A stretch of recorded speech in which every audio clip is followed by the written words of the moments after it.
Hello, everybody. Once again, I'm Liam Crafton Jr., aka Zorval Child Less Than Guru, and today is Torg Tuesday. And I finally have some Torg content. With Torg, it's like Mars Video Cat is right here trying to mess with my hand. But I finally have some content I can talk about because there's a lot of stuff that's like almost there that I can almost talk about, whether that's Pan Pacifica coming out crowdfunding or Aurore's final reviews and extra little things out there that I behind the scenes am doing, but I can't disclose because of NDAs. But there was one thing that came out very recently. I believe it looked like it was the 16th. It might have been a couple of days later when I actually realized it was there. But it is the Cassandra file, or Cassandra. And in original Torg, the Cassandra Files was one of those books that I have a couple of videos ago for Torg Tuesday. I brought out of how you can use these old hooks from original Torg and new Torg. That's what it was before. This, though, is non-official optional rules. Torg Eternity has a pretty good stance. See, Mars Video Cat finally got frustrated that I wasn't giving him enough attention. So it came up here. And if I keep looking here, it's because I have my PDF on my screen over here. But what the Cassandra Files are now are non-official optional rules that if you wish to use, if you wish to read them and use them, you don't have to use them all. You can use whatever ones you want. You can provide feedback on the Torg Eternity under Ulysses Spila. There's a Torg Eternity rules that you can give feedback. And these may or may not be something that is included in the future. As I started to say before Mars jumped up and distracted me, was that Torg really doesn't have optional rules. When I made the Paraverse, I did a lot of optional rules in case people wanted to just wholeheartedly replace, not just to each time choose it. And that's kind of what these are too. I agree with both aspects. I agree that Torg Eternity as an official, notice I'm not saying canon, as an official product should stand on its own. But each table should, and I promote and encourage each table to make the game their own. So some of these on this PDF are some house rules that I actually have, or me and other people had, and so they're offering them as optional. Other ones were things that kind of came back from original Torg. One of them is amazing because it's something that I've been mulling over my head in a while and I was wanting to do, and I never discussed it with anybody, and then all of a sudden it's up on here. So that means at least somebody was having this, independently having the same idea that I had. So I think that is rather cool. Having said that, I'm not going to go through the whole PDF. I will, in my description, hopefully I will remember, I will put a link to this so that you can download it and look at it yourself. But there's a couple of things like Destiny Deck hand size, an original Torg. Mars, sorry, he likes getting into things and moving things and messing with things. Yes, you do. But this was, this first one I'm going to talk about is something that original Torg had, Torg Eternity didn't have, and I see why it can be needed for certain tables. Basically, it is hand size. In the original Torg, you normally got 4 cards, and then depending on if you had fewer or more people than kind of the standard 4 to 6, I would have to actually look at the book to know what the exact range was. You could get, if you had less people, you would get more cards per person. If you had more people, you would get less cards per person. And that was basically because with more people, having all the same cards, you get more resources total as a group.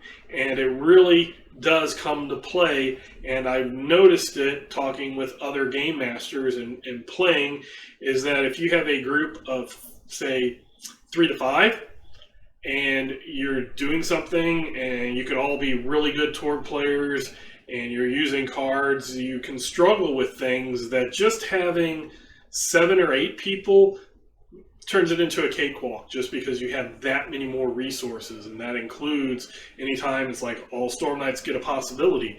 Well, instead of your party as a whole getting 4 or 5 possibilities, you're getting 7 or 8 possibilities. So basically, if there's 2 players, they're like, give them 6 cards instead of 4. If there's 3, give them 5. Between 4 and 6, that's that kind of sweet spot. They should get the 4, but if you have 7 or more, only give them 3. So that's something that I like.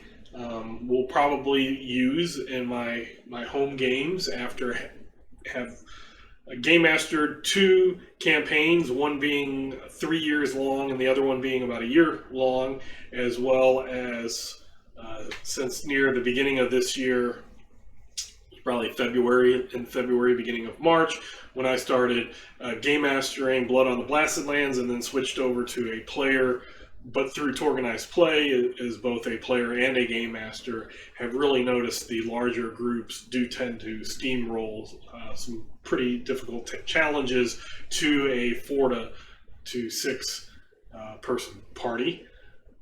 Then there's just things like movement, a few adjustments for simple actions. Success levels was something that I was mulling in my head, and I actually was talking about with the Torg team for spectacular successes, because in original Torg, and it's something when right when Torg Eternity came out, and I saw that a 10 plus was a player's call, and outstanding is beating a difficulty by 10. Interaction attack was a player's call. An original Torg is a 15. So that 5 range to just make something go away, while great for players, for game balance, wasn't so sure about. And I was really thinking about the spectacular success, the 15, get it to 15 before the player call comes into effect. As well as, unless you have some coup de grace cards, or relentless, or sniper, or some other perks and abilities, you're at a max of 2 bonus dice.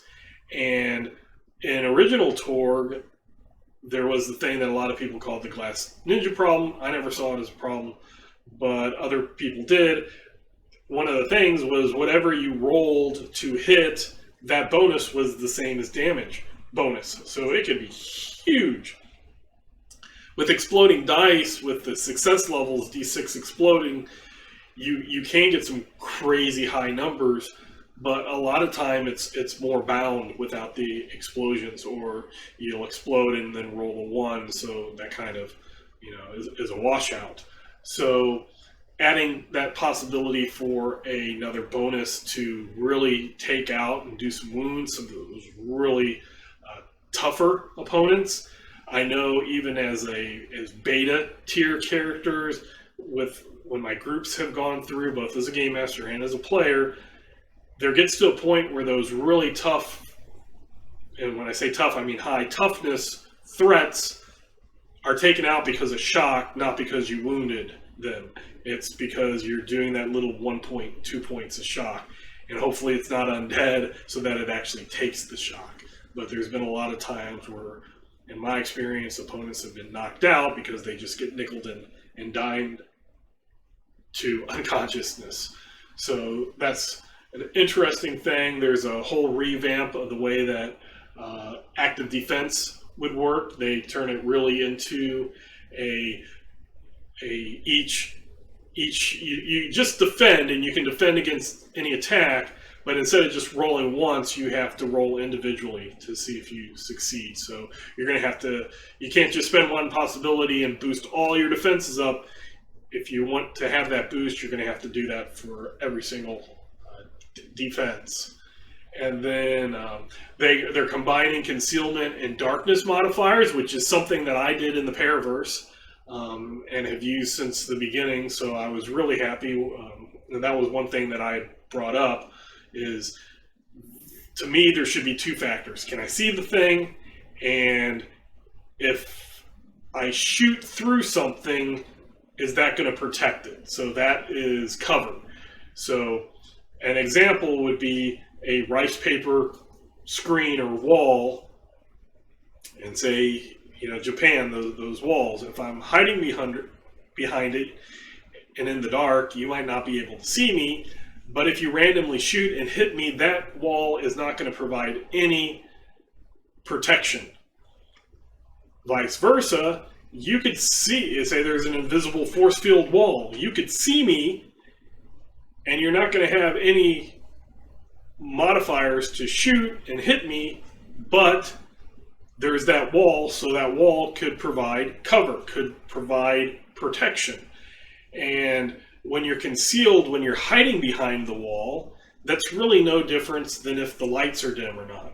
So the alternate rule is, or the optional rule is, that the concealment and darkness are the same penalty, but if you have like night vision with elves or tech, it will subtract penalties if the concealment darkness modifier is based off of darkness and not off of I'm hiding behind something.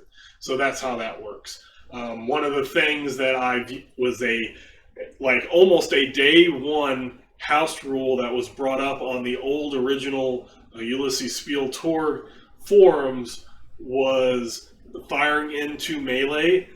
People had two house rules. One was if you had sniper and you did your aim, you could ignore firing into melee. And the other was the one that I wanted that one at first, wanted to associate with it to a perk, but not every ranged person is going to be a sniper. But if a person spends their entire round, even though there is that nice +4 to hit because of it, I want to take away that chance to hit something random. So that was a house rule that I used day one, pretty much. And a lot of people have used it for a long time, and to see that as a unofficial optional rule that was actually put out by Ulysses Spiel, I guess. So it's a little bit above a house rule. It's kind of an unofficial optional rule by the company, if that makes sense. But that was one that I really enjoyed. So yeah, that's just there's more to it. So go to my description, click the link. It will take you to the errata page, and on the top, near the top of the FAQ errata page, is a place to download the little PDF. It's about three pages of optional rules that can be really interesting. So, having said that, I look forward to seeing you tomorrow on Twitch. Roll, Hit, Die, Act 5 of Relics of Power. We are in Cyberpapal, Brazil. So once again, I am Lehman Crafton Jr., aka Zorval Chan, and until next time, I will catch you later.